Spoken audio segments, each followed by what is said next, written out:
S welcome back to our YouTube channel. ಇವತ್ತು ನಾನು example 3ನ ಸಾಲ್ವ್ ಮಾಡ್ತಿದ್ದೀನಿ. ಪಿ ಡಿ ಎ ಪ್ರಾಬ್ಲಮ್ ಮೇಲೆ ಆಲ್ರೆಡಿ ಎಕ್ಸಾಂಪಲ್ 1 ಆ್ಯಂಡ್ ಎಕ್ಸಾಂಪಲ್ 2ನ ಡೀಟೇಲ್ ಆಗಿ ಸಾಲ್ವ್ ಮಾಡಿ ತೋರಿಸಿದ್ದೀನಿ. So this is the example 3. Different ಅಂದರೆ ಅದಕ್ಕಿಂತ ಸ್ವಲ್ಪ ಚೇಂಜ್ ಇರೋ ಕ್ವೆಶನ್ನ ತೊಗೊಂಡು ಸಾಲ್ವ್ ಮಾಡ್ತಾ ಇದ್ದೀನಿ. ಸೊ ಎಕ್ಸಾಮಲ್ಲಿ ಯಾವುದೇ ರೀತಿ ಕ್ವೆಶನ್ ಬಂದರೂ ನೀವು ಸಾಲ್ವ್ ಮಾಡೋ ರೀತಿ ನೀವು ಪ್ರಿಪೇರ್ ಆಗಿರಲಿ ಅಂತ. ಓಕೆನಾ? This is the final example I am solving on P D A. ಅದಾದಮೇಲೆ next conversion from C F G to P D A ಪ್ರಾಬ್ಲಮ್ನ ಸಾಲ್ವ್ ಮಾಡ್ತೀನಿ. ಅದನ್ನು ಮುಗಿಸಿದ್ರೆ ಮಾಡ್ಯೂಲ್ 3 ಕಂಪ್ಲೀಟ್ ಆಗುತ್ತೆ. Next let's go to module 4. ಓಕೆನಾ? ಇವಾಗ ಸ್ಟಾರ್ಟ್ ಮಾಡೋಣ ಈ ಪ್ರಾಬ್ಲಮ್ನ ಹೆಂಗೆ ಸಾಲ್ವ್ ಮಾಡೋದು ಅಂತ. ಫಸ್ಟ್ ಏನು ಹೇಳಿದ್ದೀನಿ, ನೀವು ಫಸ್ಟು ಕ್ವೆಶನ್ನ ಅರ್ಥ ಮಾಡ್ಕೋಬೇಕು. ಇಲ್ಲೇನು ಕೊಟ್ಟಿದ್ದಾರೆ, language equals a power N B power 2n n should be greater than or equals to 1. ಅಂದರೆ ಎ ಪವರ್ ಎನ್ ಅಂದರೆ ಏನಾಗುತ್ತೆ, ಇವಾಗ ಎನ್ ವ್ಯಾಲ್ಯೂ 1 ಅಂತ ಕನ್ಸಿಡರ್ ಮಾಡೋಣ. ಅವಾಗ ಏನಾಗುತ್ತೆ, A1 ಬಿ ಪವರ್ 2 ಇಂಟು 1 ಅಂದರೆ 1Aಗೆ 2Bಸು ಎನ್ಕೌಂಟರ್ ಆಗುತ್ತೆ ಅಂತ ಅರ್ಥ. ಓಕೆನಾ? ಫಾರ್ ಎಕ್ಸಾಂಪಲ್ ಇದಕ್ಕೆ ಲ್ಯಾಂಗ್ವೇಜ್ ಹೆಂಗೆ ಬರುತ್ತೆ ನೋಡಿ, ಲ್ಯಾಂಗ್ವೇಜ್ ಬರ್ಕೊಳ್ಳೋಣ. ಹೆಂಗೆ ಬರುತ್ತೆ, 1Aಗೆ 2B ಎನ್ಕೌಂಟರ್ ಆಗುತ್ತೆ. ಇಫ್ ಇನ್ ಕೇಸ್ ಇಲ್ಲಿ 2 ಬಂದರೆ ಏನಾಗುತ್ತೆ, 2Aಸ್ಗೆ 4Bs ಎನ್ಕೌಂಟರ್ ಆಗುತ್ತೆ. ಓಕೆನಾ? ಇದೇ ಥರ ಲ್ಯಾಂಗ್ವೇಜ್ ವಿಚ್ ಮೀನ್ಸ್ 1Aಗೆ 2Bs ಎನ್ಕೌಂಟರ್ ಆಗುತ್ತೆ ಅಂತ ಅರ್ಥ. ಓಕೆನಾ? ಇದು 1Aಗೆ 2Bs ಎನ್ಕೌಂಟರ್ ಆಗುತ್ತೆ ಅಂತ ನಮಗೆ ಅರ್ಥ ಆಗುತ್ತೆ. ಇದನ್ನು ಮಿಷಿನಿಗೆ ಹೆಂಗೆ ಅರ್ಥ ಮಾಡಿಸೋದು ಅನ್ನೋದು ಫಸ್ಟ್ ಥಿಂಗು. ಸ್ಟೆಪ್ 1 ಏನು ಮಾಡಬೇಕು, ಇನ್ಪುಟ್ ಎ ಎನ್ಕೌಂಟರ್ ಆದಾಗ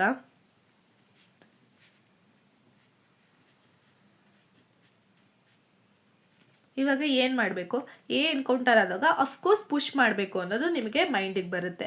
ಬಟ್ ಒಂದೇ ಎನ ಪುಷ್ ಮಾಡಿದ್ರೆ ಏನಾಗುತ್ತೆ, ಒಂದು ಎಗೆ 1B ಅಷ್ಟೇ ಪಾಪ್ ಆಗುತ್ತೆ ಅಲ್ವಾ. ಬಟ್ ಇಲ್ಲಿ ಏನು, 1Aಗೆ 2Bಸು ಪಾಪ್ ಆಗಬೇಕಾಗತ್ತೆ. ಇದು ಅಪ್ಲಿಕೇಶನ್ ಅವ್ರು ಕೊಟ್ಟಿರೋದು. ಇದನ್ನು ಮೆಷಿನಿಗೆ ನಾವು ಹೆಂಗೆ ಅರ್ಥ ಮಾಡಿಸ್ಬೇಕು ಅಂದರೆ, 1A ಬಂದಾಗ 2Asನ ಪುಷ್ ಮಾಡ್ಕೋಬೇಕು.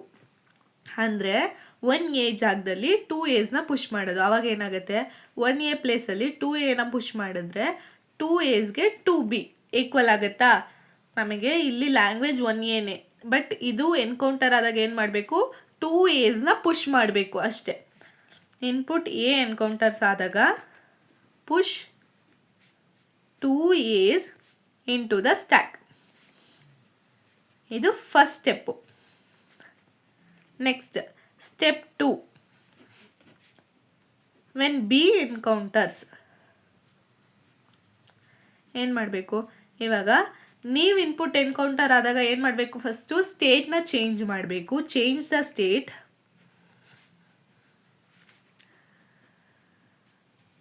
ಇವಾಗ ನೋಡಿ, 1Bಗೆ 1Aನ ಪಾಪ್ ಮಾಡಬೇಕು. So pop 1A for 1B. ಗೊತ್ತಾಯ್ತು ಅಲ್ವಾ ಇದು ಹೆಂಗೆ ಅಂತ, ಹೆಂಗೆ ಬರ್ಕೊಂಡೆ ಅಂತ. ನೋಡಿ, ಇಫ್ ಇನ್ ಕೇಸ್ ನಾವು ಒಂದೇ ಎ ಬರ್ಕೊಂಡ್ರೆ, ಲೈಕ್ ಒಂದೇ ಎ ಬರ್ಕೊಂಡು ಇಲ್ಲಿ ತೋರಿಸ್ತೀನಿ ನೋಡಿ, ಒಂದೇ ಎ ಬರ್ಕೊತೀನಿ, 2Bs ಬರ್ಕೊತೀನಿ. ಆವಾಗ 1Aಗೆ 2Bsನ ಎನ್ಕೌಂಟರ್ ಮಾಡಬೇಕು ಅಂತ ಮಿಷಿನಿಗೆ ಅರ್ಥ ಆಗುತ್ತಾ? ನೋ, ಆಗಲ್ಲ.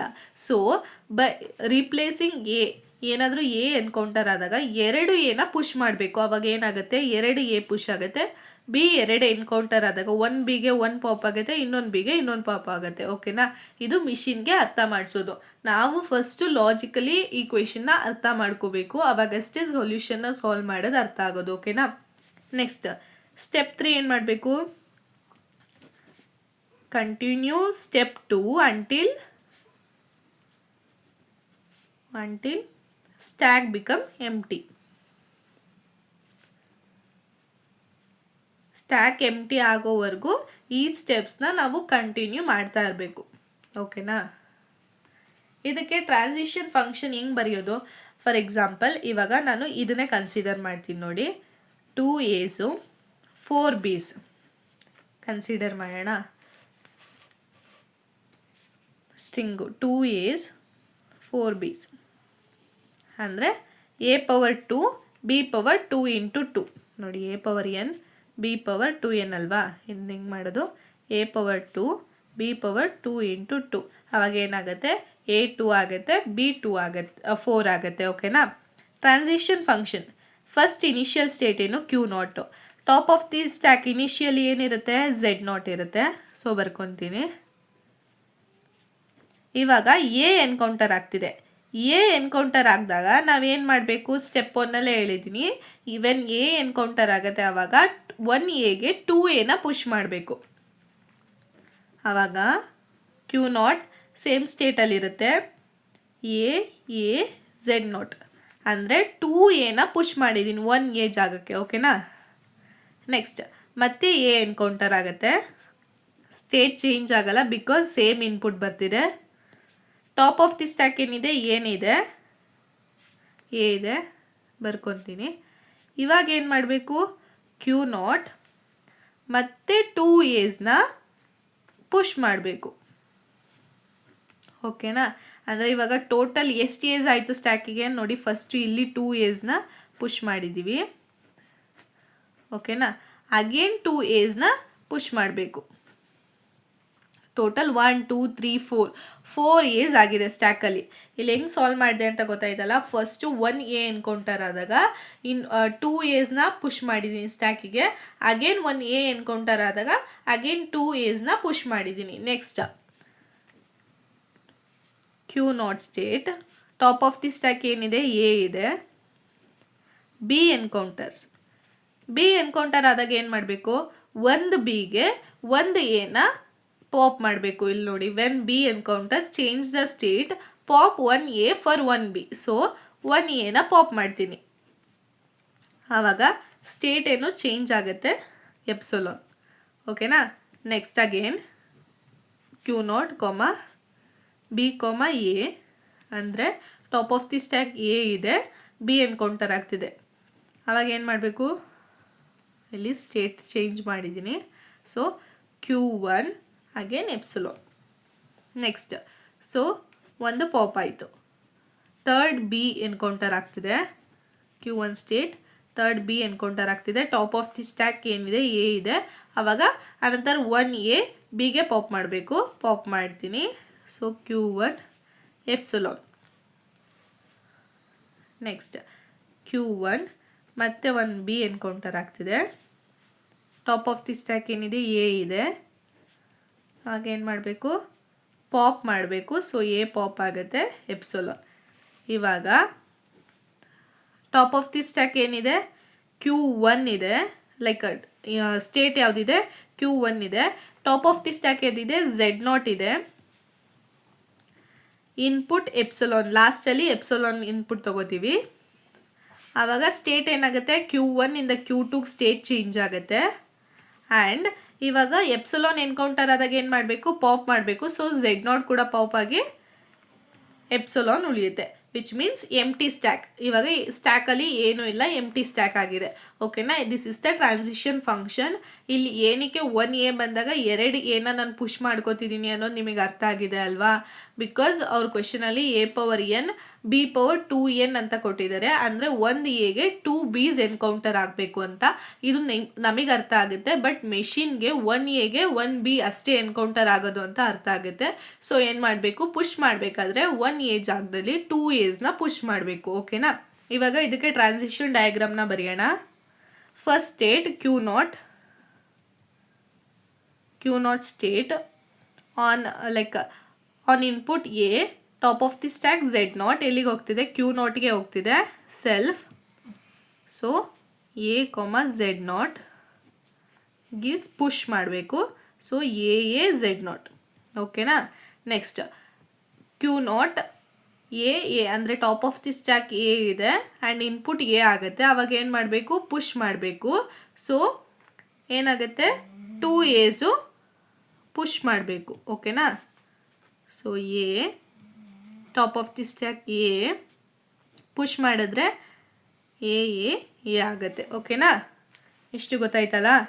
Next B input, top of the stack ಏನಿದೆ ಎ ಇದೆ, Q1 ಸ್ಟೇಟಿಗೆ ಹೋಗ್ತಿದೆ ಯಾಕಂದರೆ ನೀವು ಇನ್ಪುಟ್ ಎನ್ಕೌಂಟರ್ ಆಗಿದೆ. B A epsilon. ಓಕೆನಾ. ನೆಕ್ಸ್ಟ್ Q1 ಸ್ಟೇಟಿಂದ Q1 ಸ್ಟೇಟಿಗೆ ಹೋಗಿದೆ, that is B input. Top of the stack A ಇದೆ ಆ್ಯಂಡ್ ಎಪ್ಸಿಲಾನ್ ಬರ್ತಿದೆ. ಓಕೆನಾ, ಪಾಪ್ ಆಗ್ತಿದೆ. ಸೊ ನೆಕ್ಸ್ಟ್ Q1 ಇಂದ Q1ಗೆ ಹೋಗ್ತಿದೆ, ಸೇಮ್ ಇದೆ ಟ್ರಾನ್ಸಿಷನ್. ಸೊ ಮತ್ತೆ ಏನು ಟ್ರಾನ್ಸಿಷನ್ ಬರೆಯಲ್ಲ, ಸೇಮ್ ಇದೆ, ಇದು ಸೇಮ್ ಇದೆ. ನೆಕ್ಸ್ಟ್ Q1 ಇಂದ Q2 ಸ್ಟೇಟಿಗೆ ಹೋಗ್ತಿದೆ. On input epsilon, top of the stack Z0, giving empty stack. ಓಕೆನಾ, Q2 is the final state. ಇವಾಗ ಹೆಂಗೆ ಬರ್ಕೊಳ್ಳೋದು ಅಂತ ಗೊತ್ತಾಯ್ತು ಅಲ್ವಾ? ಇಷ್ಟು ಬರ್ಕೊಂಡಾದ್ಮೇಲೆ ನಾವೇನು ಬರ್ಕೋಬೇಕು? ಡಿಸ್ಕ್ರಿಪ್ಷನ್ ಬರ್ಕೋಬೇಕು. ಇಲ್ಲಿ ನೋಡಿ, ಇಲ್ಲಿ 1Aಗೆ 2A ಪುಷ್ ಆಗುತ್ತೆ, top of the stack A ಬರ್ಕೊಂಡಿಲ್ಲ. ಓಕೆನಾ, ಇದನ್ನ ನೀಟಾಗಿ ಬರ್ಕೊಳ್ಳಿ. ನೆಕ್ಸ್ಟ್ ID ಬರೆಯೋದನ್ನ ನೋಡೋಣ. Instantaneous description. ಇದಕ್ಕೆ ಒಂದು ಚಿಕ್ಕ ಎಕ್ಸಾಂಪಲ್ನ ತೊಗೊಂಡು ಸಾಲ್ವ್ ಮಾಡ್ತೀನಿ. ದಿಸ್ ಈಸ್ ABBನ ತೊಗೊಂಡು ಸಾಲ್ವ್ ಮಾಡ್ತೀನಿ ನೋಡಿ, ABBನ. ಓಕೆನಾ, ABB. ಇವಾಗ ಏನು ಮಾಡಬೇಕು? ಫಸ್ಟು ಇನಿಷಿಯಲ್ ಸ್ಟೇಟ್ Q0 ಇರುತ್ತೆ, ಇದನ್ನು ABB ಹಂಗೆ ಬರ್ಕೊಳ್ಳೋಣ. Top of the stack initially ಏನಿರುತ್ತೆ? Z0. ಫಸ್ಟ್ ಎ ಎನ್ಕೌಂಟರ್ ಆದಾಗ ಏನು ಮಾಡಬೇಕು? 2Aಸ್ನ ಪುಷ್ ಮಾಡಬೇಕು ಅಲ್ವಾ? ಅವಾಗ ಏನಾಗುತ್ತೆ? A Z0 ಆಗುತ್ತೆ. Next Q1. ಬಿ ಎನ್ಕೌಂಟರ್ ಆದಾಗ ಏನು ಮಾಡಬೇಕು? ಸ್ಟೇಟ್ನ Q0 ಇಂದ Q1ಗೆ ಚೇಂಜ್ ಮಾಡಬೇಕು. ಸೊ ಬಿ ಎನ್ಕೌಂಟರ್ ಆದಾಗ 1Aನ ಪಾಪ್ ಮಾಡಬೇಕು. ಸೊ 1Aನ ಪಾಪ್ ಮಾಡ್ತೀವಿ, A Z0 ಇರುತ್ತೆ. ಅಗೇನ್ ಬಿ ಎನ್ಕೌಂಟರ್ ಆಗ್ತಿದೆ, ಅವಾಗ ಏನು ಮಾಡಬೇಕು? ಅಗೇನ್ 1Aನ ಪಾಪ್ ಮಾಡಬೇಕು. ಸೊ ಏನು ಮಿಗುತ್ತೆ? ಲಾಸ್ಟಲ್ಲಿ ಎಪ್ಸಿಲಾನ್ Z0. ಇವಾಗ Q1 ಇಂದ ಎಪ್ಸಿಲಾನ್ ಅಂದರೆ ನೀವು ಇನ್ಪುಟ್ ಎನ್ಕೌಂಟರ್ ಆಗ್ತಿದೆ, ಅವಾಗ ಏನು ಮಾಡಬೇಕು? ನಾವು ಸ್ಟೇಟ್ನ Q1 ಇಂದ Q2 ಚೇಂಜ್ ಮಾಡಬೇಕು. ಆ್ಯಂಡ್ ಎಪ್ಸಿಲಾನ್ ಎನ್ಕೌಂಟರ್ ಆಗಿ top of the stack Z0 ಇದ್ದಾಗ ಏನು ಮಾಡಬೇಕು? ಪಾಪ್ ಮಾಡಬೇಕು. ಸೊ Z0 ಪಾಪ್ ಆಗುತ್ತೆ, ಎಂಟಿ ಸ್ಟ್ಯಾಕ್ ಉಳಿಯುತ್ತೆ. ಓಕೆನಾ, ದಿಸ್ ಈಸ್ ದ ಇನ್ಸ್ಟ್ಯಾಂಟೇನಿಯಸ್ ಡಿಸ್ಕ್ರಿಪ್ಷನ್.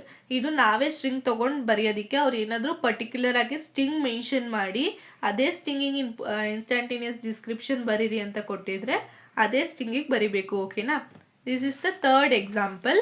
ಇದು ನಿಮಗೆ ಕಂಪ್ಲೀಟಾಗಿ ಅರ್ಥ ಆಗಿದೆ ಅಂತ ಅನ್ಕೋತೀನಿ. ಇವಾಗ ಲಾಸ್ಟಲ್ಲಿ ಏನು ಬರಬೇಕು? ನಾವು ಟಪಲ್ಸ್ನ ಬರಿಬೇಕು, ಅದನ್ನು ಬರೆದ್ಬಿಡೋಣ. M equals first Q. ಯಾವ್ಯಾವ ಸ್ಟೇಟ್ಸ್ ಯೂಸ್ ಮಾಡಿದ್ದೀವಿ? Q0, Q1, Q2. ಓಕೆನಾ, ಇನಿಷಿಯಲ್ ಸ್ಟೇಟ್ ಯಾವುದು? Q0. ಟ್ರಾನ್ಸಿಷನ್ ಫಂಕ್ಷನ್ ಬರೆದಿದ್ದೀನಿ ಆಲ್ರೆಡಿ. ನೆಕ್ಸ್ಟ್ ಏನು? ಫೈನಲ್ ಸ್ಟೇಟ್ ಯಾವುದು? Q2 is the final state. ಓಕೆನಾ, ಇನ್ನೇ ಏನೇನು ಬರಿಬೇಕು ನಾವು? ಆಲ್ಫಾಬೆಟ್ಟು A, B. A and B are the 2 alphabets. ಅದಾದಮೇಲೆ Z0 ಗೊತ್ತು ಆ್ಯಂಡ್ ಟೋ ಗೊತ್ತು, ಬರೆದಿದ್ದೀವಿ ನಾವು. ಇಷ್ಟೇ 7 ಕಾಂಪೊನೆಂಟ್ಸ್. ಈ 7 ಕಾಂಪೊನೆಂಟ್ಸ್ನ ನೀಟಾಗಿ ಮೆನ್ಷನ್ ಮಾಡಿಬಿಡಿ. ಸೊ ಕ್ವೆಶನ್ ಬಂದಾಗ ಫಸ್ಟು ಕ್ವೆಶನ್ ಅರ್ಥ ಮಾಡಿಕೊಂಡು ಅದಕ್ಕೆ ಯಾವ ಸ್ಟೆಪ್ಸ್ನ ಫಾಲೋ ಮಾಡಬೇಕಂತ ಬರ್ಕೊಳ್ಳಿ. ಅದಾದಮೇಲೆ ಟ್ರಾನ್ಸಿಷನ್ ಫಂಕ್ಷನ್ನ ಬರೀರಿ. ಅದಾದಮೇಲೆ ಅದಕ್ಕೆ ಟ್ರಾನ್ಸಿಷನ್ ಡಯಾಗ್ರಾಮ್ನ ಬರ್ಕೊಳ್ಳಿ, ಇನ್ಸ್ಟ್ಯಾಂಟೇನಿಯಸ್ ಡಿಸ್ಕ್ರಿಪ್ಷನ್ನ ಬರೀರಿ. ಓಕೆನಾ, ಈ ಸ್ಟೆಪ್ಸ್ನ ಈ ಥರ ಎಲ್ಲ ನೀವು ಅಲ್ಲಿ ಮೆನ್ಷನ್ ಮಾಡೋ ಅವಶ್ಯಕತೆ ಇಲ್ಲ, ನಿಮಗೆ ಟೈಮ್ ವೇಸ್ಟ್ ಆಗುತ್ತೆ. ಜಸ್ಟ್ ಆ ಸ್ಟೆಪ್ ಏನು ಅಂತ ನೀವು ಅನಲೈಸ್ ಮಾಡಿಕೊಂಡು ಸಾಲ್ವ್ ಮಾಡ್ಕೊಂಡು ಹೋಗಿ. ಇದು ನಿಮಗೆ ಅರ್ಥ ಆಗಲಿ ಅಂತ ಸ್ಟೆಪ್ಸ್ನ ಬರೆದು ತೋರಿಸಿರೋದು. ಓಕೆನಾ, ಈ ವಿಡಿಯೋ ನಿಮಗೆ ಅರ್ಥ ಆಗಿದೆ ಆ್ಯಂಡ್ ಈ ಪ್ರಾಬ್ಲಮ್ ನಿಮಗೆ ಹೆಲ್ಪ್ಫುಲ್ ಆಗಿರುತ್ತೆ ಅಂತ ಅಂದ್ಕೊಂಡಿದ್ದೀನಿ. ಇಫ್ ಹೆಲ್ಪ್ಫುಲ್ ಆಗಿದ್ದರೆ ಕಮೆಂಟಲ್ಲಿ ತಿಳಿಸ್ಕೊಡಿ. ಆ್ಯಂಡ್ ನೆಕ್ಸ್ಟ್ ವಿಡಿಯೋದಲ್ಲಿ conversion from CFG to PDA ಪ್ರಾಬ್ಲಮ್ನ ಸಾಲ್ವ್ ಮಾಡ್ತೀನಿ. ಇನ್ನೂ ಏನಾದರೂ ಈ ಪ್ರಾಬ್ಲಮಲ್ಲಿ ನಿಮಗೆ ಡೌಟ್ ಇದ್ದರೆ ಅದನ್ನು ಕಮೆಂಟಲ್ಲಿ ತಿಳಿಸ್ಕೊಡಿ, ನಾನು ಆದಷ್ಟು ನಿಮಗೆ ಸಾಲ್ವ್ ಮಾಡೋದಕ್ಕೆ ಟ್ರೈ ಮಾಡ್ತೀನಿ. ಓಕೆನಾ, ನೆಕ್ಸ್ಟ್ ವಿಡಿಯೋದಲ್ಲಿ ಸಿಗೋಣ. ಅಲ್ಲಿವರೆಗೂ thank you. Keep watching our videos.